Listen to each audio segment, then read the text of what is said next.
अंधेरे का साया। किरदार रोशन, एक शांत लेकिन होशियार लड़का जो गांव में रहता है। कविता, उसकी बचपन की दोस्त जो शहर से गांव लौटी है।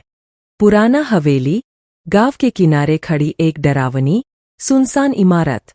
कहानी शुरू होती है। गांव में रात के वक्त हवाओं में अजीब सरसराहट होती थी।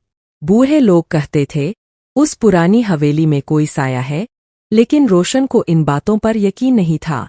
एक दिन कविता वापस गांव आई। शहर में पढ़ाई पूरी करके जब वो लौटी तो उसमें एक अलग ही चमक थी। उसने रोशन से कहा, क्या तुम उस हवेली के अंदर चल सकते हो? रोशन मुस्कराया, अगर तुम साथ चलो तो चल सकता हूँ। अगली रात दोनों टॉर्च लेकर हवेली में घुसे। हर दरवाजा चरमराता था, हर कोना डरावना लगता था। तभी एक पुराना संदूक मिला। उसमें एक डायरी थी जिसमें लिखा था, जो भी इस घर में आएगा उसे अपनी सबसे बड़ी सच्चाई का सामना करना होगा। टॉर्च की रोशनी झपकने लगी। चारों ओर अंधेरा घिर गया। कविता की आंखों में डर साफ था। रोशन ने उसका हाथ थामा और कहा, हम बाहर निकलते हैं। लेकिन रास्ता बंद था। हवेली का दरवाजा अपने आप बंद हो गया था। अचानक एक परछाई सामने आई, लंबी, डरावनी, लेकिन वो बोल रही थी।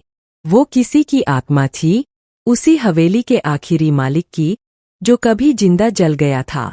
आत्मा बोली, जो डर को पहचानता है वो मुझे हरा सकता है। रोशन ने आंखें बंद की और अपने डर का सामना किया। उसका सबसे बड़ा डर था कविता को खो देना। तभी दरवाजा खुल गया।